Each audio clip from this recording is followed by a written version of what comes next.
Amis réfractaires, ça va?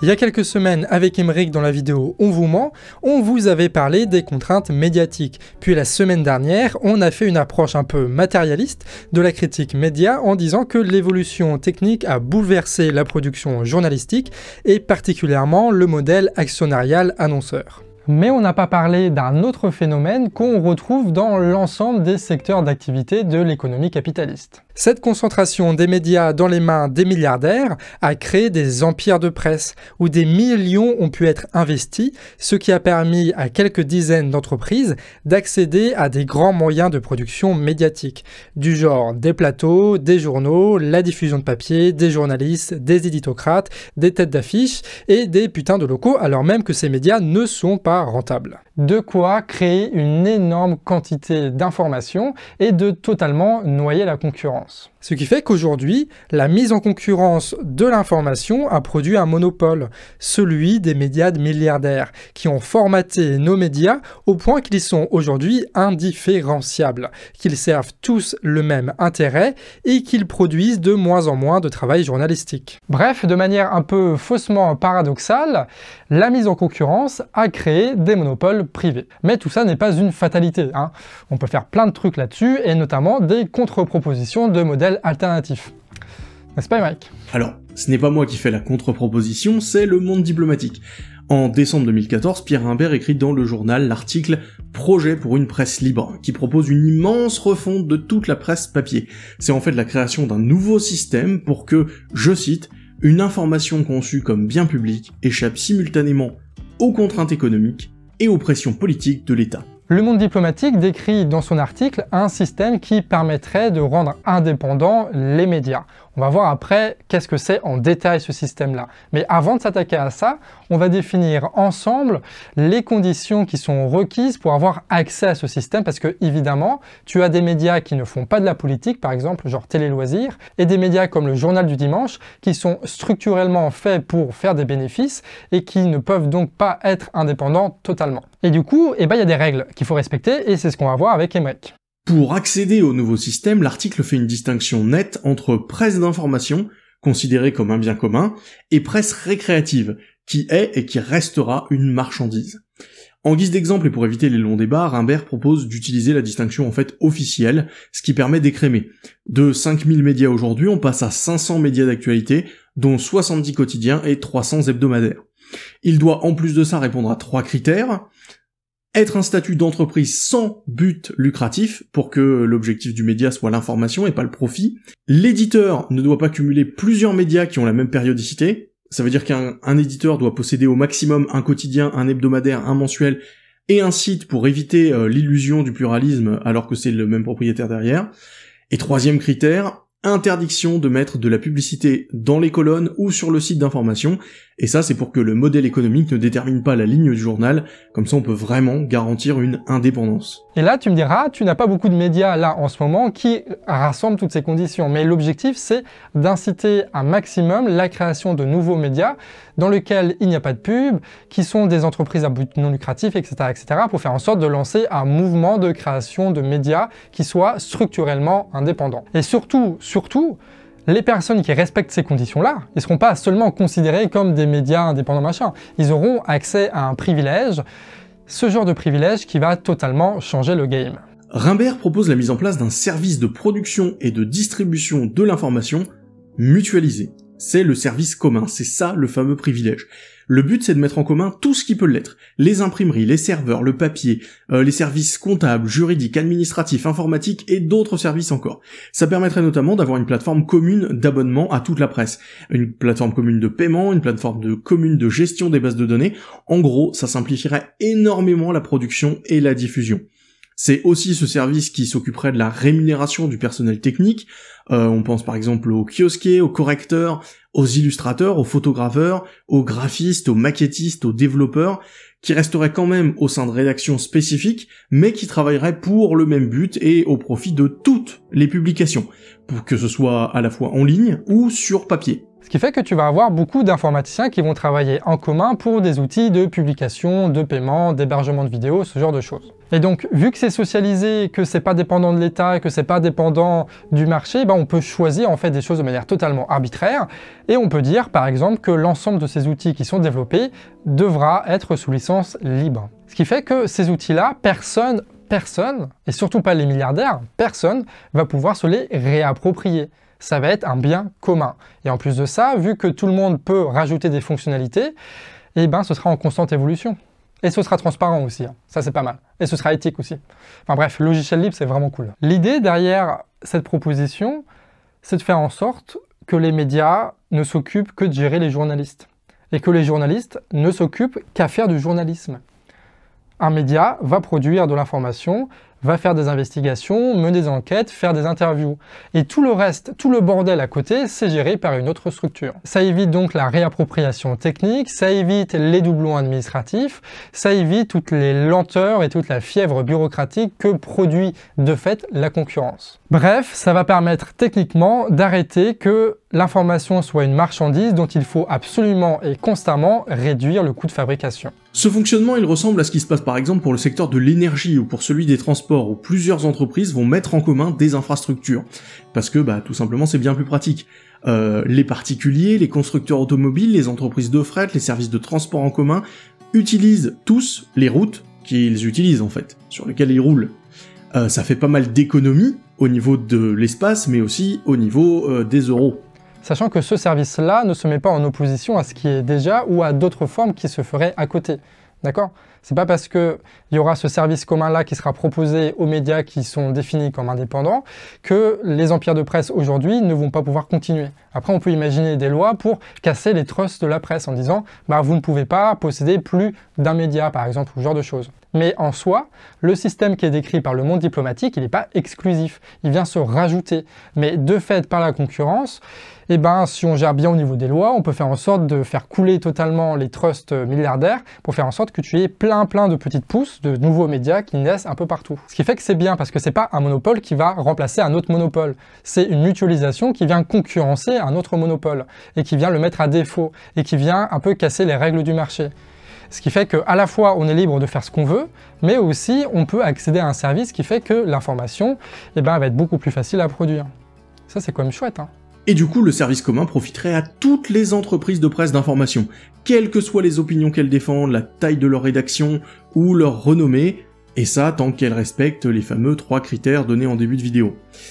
Mais alors, même si finalement ce service est censé coûter bien moins cher, puisqu'on économise au niveau de l'échelle, comment on finance tout ça ? La réponse, c'est la cotisation sociale. Les abonnements et les ventes financent les entreprises de presse, donc en fait permettent la rémunération des journalistes. Le surplus financerait une petite partie du service commun, et le reste du service commun serait financé exactement comme notre système de retraite actuel, via la cotisation.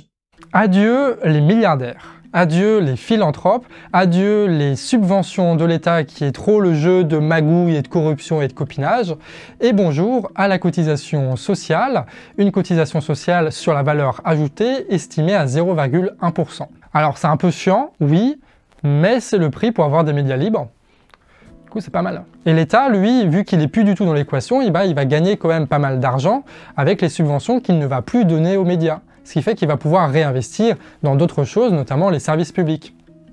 Tout se passe bien. Et les choses qu'on va gagner avec la mutualisation, parce que tu as des services qui vont plus être en doublon, parce qu'on va faire des choses en libre et qu'il y aura beaucoup de personnes qui vont aider au développement, enfin bref, tous les bénéfices qui vont être liés à la mutualisation, soit on va le voir répercuter sur le prix des journaux qui vont largement baisser, soit sur les salaires et le nombre de journalistes qui vont eux augmenter. Et dans tous les cas, c'est bien, parce que soit l'information elle se démocratise, soit elle s'affine et elle s'approfondit. Ainsi, on aura un système qui n'est pas un service public dépendant de l'État ou du gouvernement, ni un système plongé dans la société marchande, mais une troisième voie, un peu comme fonctionne le CNC aujourd'hui. La cotisation sociale financera une caisse, dont la gouvernance pourra être mixte par exemple, avec des représentants des salariés du service commun, des éditeurs, des syndicats de journalistes et des citoyens par exemple qui seraient tirés au sort. L'histoire de France, et ça c'est très cool et c'est pour ça que ce genre de système peut émerger en France, c'est que dans toute l'histoire de France, tu as eu des tonnes et des tonnes d'initiatives de ce genre qui sont gérées sans l'État et sans le marché. On pense notamment à EDF à sa belle époque, qui a réussi à électriser toute la France sans patron. On pense par exemple aux caisses de retraite qui permet à des millions de personnes de vivre aujourd'hui sans passer par aucun fonds de pension. Il y a la sécurité sociale aussi qui marche sur le même fonctionnement. Alors évidemment c'est un peu détricoté par l'État, c'est plus exactement comme ça devrait l'être. Mais dans l'idée ça existe déjà. Ça c'est toute la thèse de Bernard Friot et du réseau salariat. C'est de dire que la cotisation elle est révolutionnaire et elle est déjà en place. Ce qu'il faut c'est la généraliser. Et là ce que dit le monde diplomatique c'est qu'il faut généraliser cette logique dans le monde médiatique. Ce qui fait qu'avec ça, les médias vont devenir techniquement, matériellement, concrètement, le quatrième pouvoir. D'accord ? Aujourd'hui, il est totalement lié, que ce soit au pouvoir politique ou au pouvoir économique. Avec ça, il sera indépendant. Il y a plein de choses à définir, il y a des règles à définir, tout ça, mais il sera indépendant.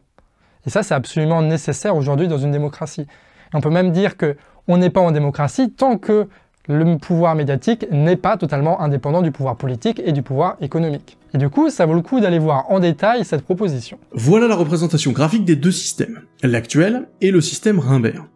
On voit que dans l'actuel, on a un système mixte assez étrange avec de nombreux acteurs privés qui fournissent l'essentiel des ressources. Ce sont les annonceurs avec la pub et les propriétaires.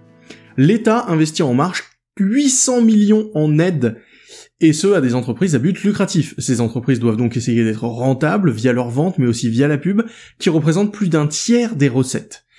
Enfin, chaque entreprise a ses journalistes, mais aussi ses prestataires, ou employés d'ailleurs, en termes d'imprimerie, de distribution, de gestion du site internet, de gestion des abonnements, et ça chacun de son côté. Dans le système Rimbert, les prestataires se retrouvent dans un service commun, où la production, l'administration et la distribution sont mutualisées. Et ça dans le fameux service commun. Les journalistes se retrouvent dans des entreprises à but non lucratif où les articles sont rédigés et où les images sont choisies. Les journalistes ils vont choisir dans ces entreprises de presse comment ils veulent que le journal fonctionne, sa mise en page, sa police, sa pagination, etc. Les outils libres créés par le service commun pourront être utilisés pour ça, et contrairement à ce qui se passe actuellement, les personnes qui œuvrent à créer ces outils libres seraient payées. Ensuite, le journal est envoyé au service commun. Ce service, en plus de créer les outils, il sert aussi à gérer les abonnements, la production du journal, sa distribution en papier, sa distribution sur Internet. On est donc débarrassé des actionnaires et débarrassé des annonceurs. Les ventes payent les journalistes et une partie du service mutualisé, le reste étant payé via une cotisation qu'on appelle la cotisation information. Je viens de remarquer, là je suis au montage de la vidéo, et j'ai remarqué que j'avais oublié un argument. Là on apprend, c'est une estimation que Vincent Bolloré va racheter Europe 1, donc il va rajouter ça dans son empire de presse, pour à peu près, estimation, 250 millions d'euros. D'accord ? Donc ça veut dire que les milliardaires, quand ils donnent de l'argent à des médias, c'est pour acheter des parts de propriété. Et ce qui est intéressant, c'est que l'État, comme dit Émeric, lui donne 840 millions d'euros par an. D'accord ? Pas des fois pour un média de temps en temps pour acheter par an, c'est 840 millions d'euros par an. Ce qui montre que, en fait, l'État, à travers l'argent que nous, on donne avec les impôts, les taxes et tout ça, l'État donne beaucoup plus d'argent que les milliardaires pour sauver la presse, pour entretenir la presse. Ce qui est rigolo, c'est que d'un côté, nous, on donne beaucoup d'argent et on n'a pas de propriété, et les autres donnent juste un tout petit peu d'argent et ils ont la propriété et ils décident de tout. Voilà. Je trouve ça plutôt rigolo. Donc ça ne veut pas dire qu'il faut que l'État possède tous les médias, comme on vient de dire, mais que le fait que les milliardaires aujourd'hui aient la propriété des médias, c'est quand même du beau foutage de gueule quand même. Ce que propose le Diplo, c'est la socialisation de toute une partie de la presse pour garantir sa mixité, sa véritable indépendance et la protéger de la capitalisation des milliardaires et de la concurrence. La mutualisation va aider la presse, qu'importe son opinion, sa taille et ses ambitions. Ça va permettre de casser la logique de l'appropriation des moyens de production. C'est donc un projet qu'on peut presque qualifier d'anarchiste dans son essence, qui ne cherche pas à contrôler, mais à garantir la pluralité de l'opinion. Si ça c'est accepté, on entrerait alors dans une ère où ce sera la concurrence des idées qui va prévaloir, la pertinence des arguments, du travail journalistique. Et donc ce sera fini tous les comportements voraces, la concurrence, le marketing, la publicité, le copinage, tout ça, ça va être fini. Tout ce qu'on va avoir, c'est des centaines, des milliers de petits médias qui vont émerger et qui vont proposer une idéologie, une pensée, un travail qui est différent que ce qu'on peut voir en ce moment, quoi. Ça, c'est cool. C'est cool. Ça veut dire que ce sera très conflictuel. D'accord? Ça veut dire que tu auras énormément de personnes qui, avant, ne pouvaient pas prendre la parole et qui vont la saisir grâce à ça. Mais ça, c'est bien. Ça, c'est bien. Parce que tant que tout le monde ne peut pas prendre la parole de manière à peu près égalitaire, eh ben, le débat politique, le débat public, ben, il est un peu faussé. Là, ça va permettre de le rétablir à sa juste valeur, à sa juste mesure. Dans une démocratie, eh ben, il faut que tout le monde puisse s'approprier la parole. Bon, tu peux définir des règles, hein. D'accord, on peut définir des règles. Mais en tout cas, ce ne seront plus les milliardaires qui vont décider quel média a le droit de publier quel journal. Et ça, bah, c'est quand même une putain de sortie vers le haut, quoi. Parce qu'on a vu la dernière fois que le journal papier, c'était plus trop ça, machin, machin. Avec ça, on arrivera à faire de la presse papier quelque chose de vraiment cool, bah, dont on serait fier, quoi. Vous imaginez en France être fier de ces médias, de ces journaux? Ça va être ça la plus grosse difficulté, quoi. C'est de réapprendre à être fier de ces médias. Ouais, on peut tenter le coup, hein. Franchement, on peut tenter le coup. Alors oui, il reste des questions à se poser et des réponses à définir, sur la gouvernance, sur la distinction entre les différentes presses, sur les conditions d'entrée, mais rien d'insurmontable. Et ces questions sont tellement plus intéressantes et concrètes que de parler sans cesse de la liberté d'expression sans vraiment l'assurer. D'un débat sur cette liberté d'expression, sur cette libre expression qui mène pas à grand chose si ce n'est pour les propriétaires de presse qui en font leur chou gras, on cherche à construire un droit de savoir du citoyen, et même un droit à l'expression. Et nous voilà donc aux portes d'un atelier constituant, voilà, où c'est nous qui allons décider de ce qu'on veut, quoi.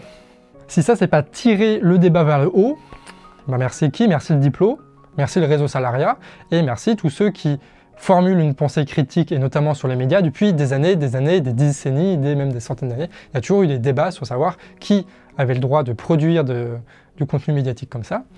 Et donc, on va pas s'arrêter là, hein. On va continuer à critiquer ça, on va continuer à proposer des choses.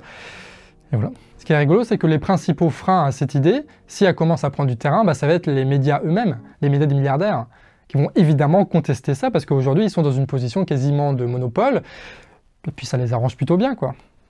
Du coup, on va devoir lutter pour le journalisme et pour les médias, et pour ça, il va falloir lutter contre les journalistes d'aujourd'hui, enfin les journalistes d'aujourd'hui et les médias d'aujourd'hui.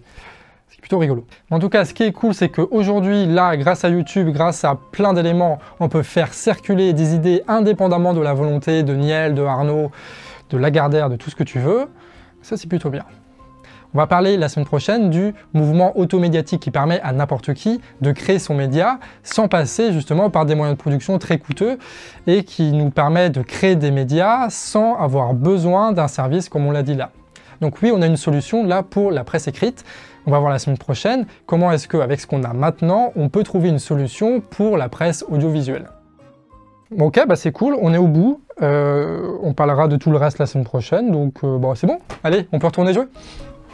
Ah bah non, on peut pas terminer comme ça. Ah merde, il a mis son canard. Bon, merci à tous d'avoir regardé, n'hésitez pas à vous abonner à nos chaînes, à laisser la cloche, à laisser des pouces, des bisous, c'est ça qu'il dit, non? Des bisous.